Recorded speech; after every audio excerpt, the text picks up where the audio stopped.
Alright, good morning, bro. Today will be a long ass video. Supposedly, I should do this video 4 days ago, telling you this story, but a part of me is being lazy. Like, the holiday is coming up, I finally get to have some rest after 5 days of excruciating exams, and more of me is that I'm getting overwhelmed the day. Like, thinking back, I'm more mentally exhausted. Then I have to tidy myself up, regroup, those a bunch of information because there's too much to talk about today. Alright, so where do I start? The incident happened 4 days ago, and we have finished exams as per usual, 11 in the morning. Me and my friends, 5 people together, we booked a Grab to their basketball court. I could be wrong, but in your country, it might be called Uber. So we take Uber to the basketball court, which is located in New Village. You can go search it up on Google, New Village, Malaysia, and it will show that it's essentially a place that the British invented, a British built when they invaded Malaysia in the 1950s. To cut off the relationship of Chinese with the communists, they built this place, so they put all the Chinese into this area to more easily get control, to examine them, to know where they're doing, to cut off their relationship with the communists in terms of money, time, and even information. And this is where the whole thing of identification card, IC, invented. And I think it's what you call citizenship card, right? To prove that you're not a communist back then. And we arrived there around 11:30. So this place is a public place, right? Indoor court, they got a roof, and there's got a fence. And as we play for around 4 hours, there's a bunch of firecrackers happening around. It's not inside the court, but just outside the court, like barely outside of the court. We didn't get triggered, right? Because maybe someone is playing, having fun, since the Chinese New Year is coming around. We continue playing, and there's one point of time, like my friend's putting his phone, his wallet onto the bench, and there's a bunch of uncles scold at him, yell at him, telling them, "Oi, put your phone, put your shoe, put your water bottle in a safe place that you remember, because this place happened a lot of stealing." So it's quite good of them to remind us that to take care of our belongings. This one very funny story. And suddenly, when we are playing the game, I was getting the rebound. Suddenly there's a gunshot. Boom! There's a gunshot happening just beside us, like outside of the court, and we were shook, right? We were shooting, we were shook. And we were very irritated. We are pissed off, like, who threw this bomb? Like, it's really loud sound. It's like some sort of like plastic thingy. When you throw it on the ground, they start bombing. It's a firecracker, which now I don't understand why the government don't ban this kind of firecracker at all. If you go search up like firecracker injury case, you'll see a lot of like gory scene that when they like lit up the firecracker, like they blew up their hand because they're too close to their hand. Like, I now have PTSD when I'm talking about this. And we're not pissed, like, okay, we're finding the culprit, like who's throwing the firecracker, but there's just all around it, like 360. North, east, west, south, like every place is firecracker sound. We couldn't bother to know who's the one who threw in the firecracker. We continue playing. And as we continue about like 3 hours in, I was very tired. Like, I'm getting a cramp. So I sit on the bench and like resting with one of my friends. Suddenly, on the corner of my eyes, I saw a fire like getting lit up in the middle of the court right beside my friend's legs. Like, two of my friends is at the top of the key on a 3-point line. I told them to run. Like, I legit yelled at them, told them to run. 2 seconds later, bomb. The same exact gun sound that I just mentioned earlier on. It's the second time, and this time we were really pissed. Like, whoever threw it is deserved to get a beating, right? We want to whack them. We didn't have any evidence. Like, there's no camera around. No one is around us. Essentially, everyone is playing at another court. And this is where I suddenly noticed that in every situation, the firecracker happening around us, there's only one group of person keep on beside us. It's that group of uncle which told us to be careful, to take care of our belongings. I didn't want to make assumption because they are good people, right? They tell us to take care of belongings, and they essentially like protecting us, viewing the areas, and to like guarding this place, right? But suddenly in my corner of my eyes, I saw those uncle because they are back against us, right? The basketball court is here. They're back against us. So essentially, this is the basketball court. Their back is against us, and I saw them exchanging a matchbox, like 3 piles of matchbox. They put on the table around them, like they're passing it around. And I saw that matchbox is a purple color. So instantly I thought that, oh shit, they might be the one who threw in the firecracker. because no one is smoking, no one is playing with match, and it's some sort of like matchbox. So the only explanation is that there might be a firecracker that they are putting in. But why would they put, right? Why would they be so childish and to throw a gun sound firecracker on the middle of the court? And suddenly one of my friends is triggered. Like one of my friends is really mad. He suddenly didn't hear my advice. He took his phone and started to record them. Record them as wanted to post on social media. I told him to stop. Like, bro, seriously, you have to stop. We don't have any evidence to show that they are the one throwing. He didn't give a shit about what I'm saying, and he goes straight to the uncle's face and flipped the chair. He say that, where's my water bottle? I think it might be weird for you. Suddenly I tell you that a boy is like accusing of the uncles, like, where's my water bottle? But hear me out first. The boy suddenly freaked out, told the uncle that they are the thief who take away his water bottle. All the uncles started to get triggered as well. They started to get really mad. Like 5 of the uncles suddenly stood up, scolded at him, and told us to leave. My friend started to freak out, getting beef with them, and the uncle keep on chasing him, saying that, do you want to fight? Oh, you want to fight, bro? Okay, I'm translating all in English, but they're speaking Chinese, right? And the boy, trying to be masculine, like, okay, still continue to have beef with him verbally, but physically he's running away, like he's walking away. I saw again the same exact gunning sound, the firecracker that produced the gun sound. The uncle lit up using a lighter. He lit up something. Instantly, we all run. Like, we know who's the one who's throwing the firecracker right now. We run for our life. We run away from the gates, and suddenly, in the middle of court, yet again, the third time of the gun sound firecracker happened again. Yeah, this time we cannot stand anymore. We faster call the grabs. Even one of my friends, his basketball coach is just beside the basketball court. He ran to his house and told her that what happens, and the coach said that it's a very nature thing that happens here, since those uncle, like they say, is that they are the founder of this basketball court. Without them, the roof, the old infrastructure, they won't be exist in this rural area. The people I met is weird. They're kind of autistics, and I don't know more about those uncle. Like, they're being like mental problem. Like, suddenly, without any reason, they start to throw firecracker. It's okay for you to throw firecracker outside the court, but it's not okay for you to throw inside the court where people was legit playing just right beside them. I could not imagine if I didn't tell my friend to run, what would happen. Like, legit, I think their legs might be hurt, or even their career will be ending. But this is some sort of like exaggeration. But it's still absurd to me, like, how government didn't ban this firecracker using. Like, how many cases of people die, people being injured just because of they wanted to having fun in the Chinese New Year. And this is why I cannot stress this enough on how important emotional intelligence is. You never know what life will come at you. Like, suddenly they'll put a jab on you, and suddenly a right hook, and you're done. You're gone. You're gone, muchacho. Like, you're dead. Just because something like, if this happens, if this actually escalate like very fiercely, someone might get hit.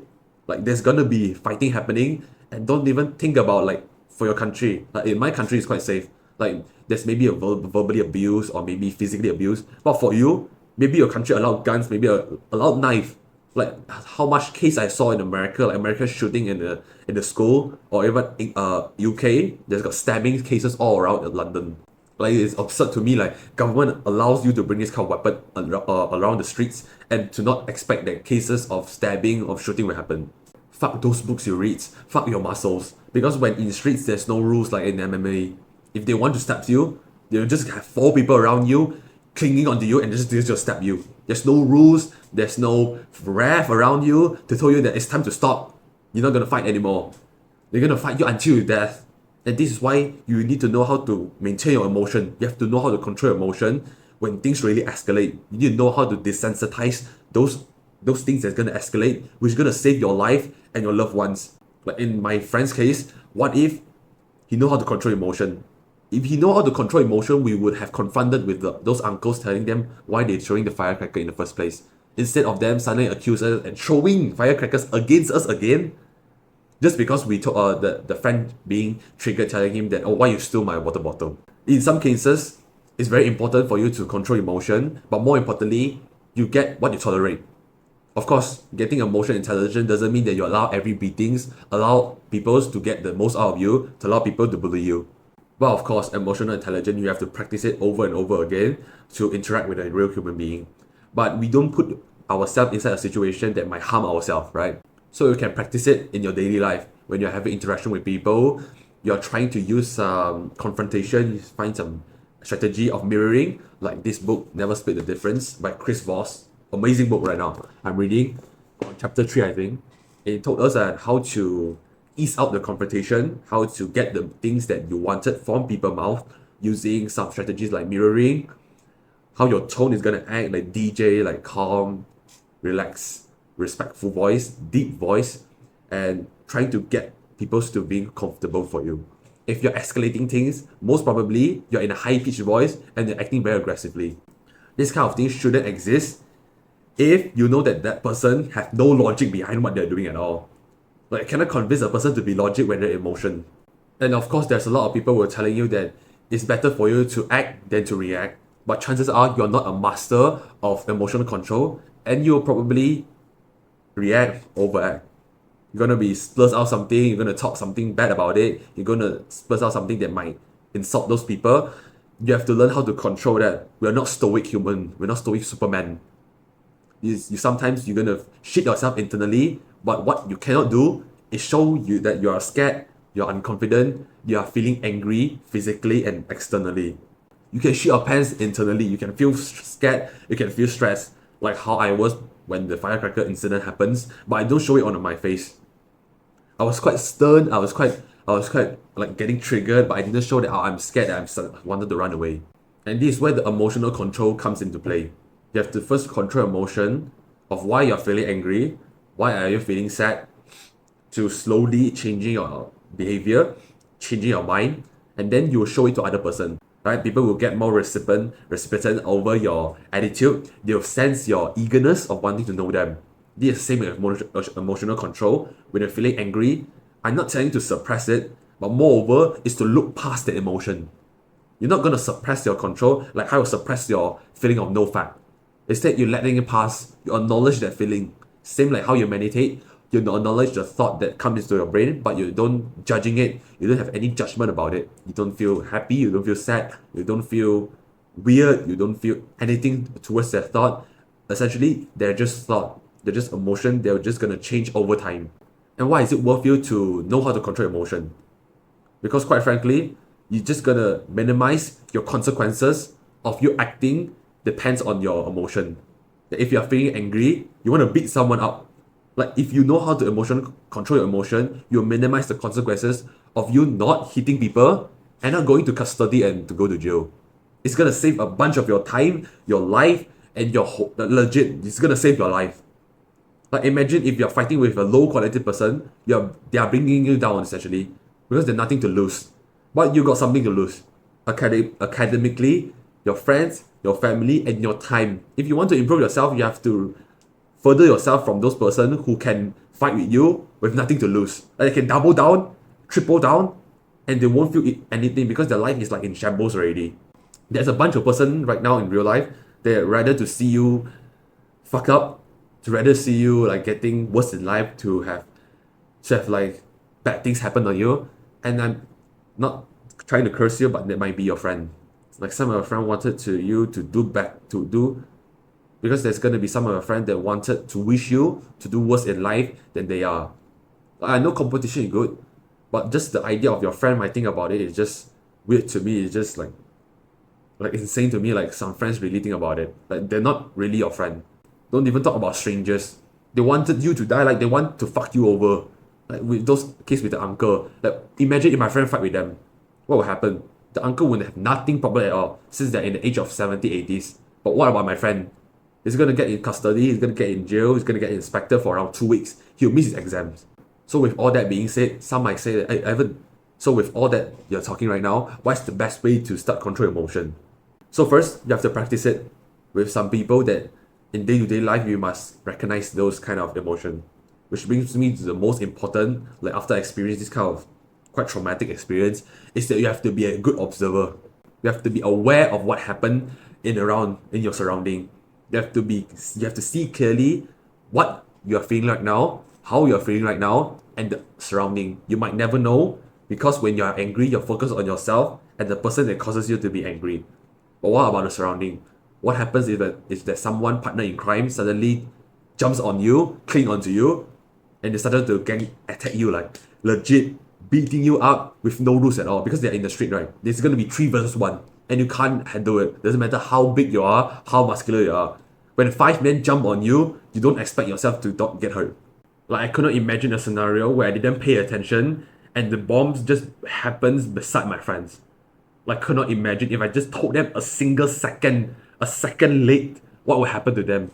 Like, just this incident alone made me realize that how important for you to be a good observer, to see clearly what happened, to listen clearly what happened, to analyze in your brain the logic, like what happens, and to do that you have to respond quickly. If just the fact that if you know things will happen, it's not enough. Like, you have to act quickly. Like, this is gonna relate to your reaction time, but just the fact that you're able to predict 5 steps ahead with you turning your brain to use logic over your emotion, it's way better. And here's a rule of thumb that might save your life and your loved ones. Is that the more information you get, the more advantage you get. The more information you get about certain things like financial advice, like business advice, you're gonna get ahead of person than those who don't know. They're trying to figure out themselves in real life. If you get those advice from the top 1% of person, you're gonna achieve the result way faster than those person who are trying to grinding themselves, trying to figure out themselves alone. The more information you get, the more likely you get to control the situation and to really like being a puppet master and to manipulate the situation for your own good. Of course, don't do for the bad things, but essentially gonna minimize the consequences. But if I don't be a good observer, what will happen? Brawling happens. I might start to freak out like my friends. We start to get into a fight. I might be in a police station right now. So just remember this rule of thumb, and when you're going through life, be a great observer. Look around, be extremely alert, be aware of the surrounding that because you might not know what happened to you in the future. So do the hard work, especially when you feel like it. Mwah.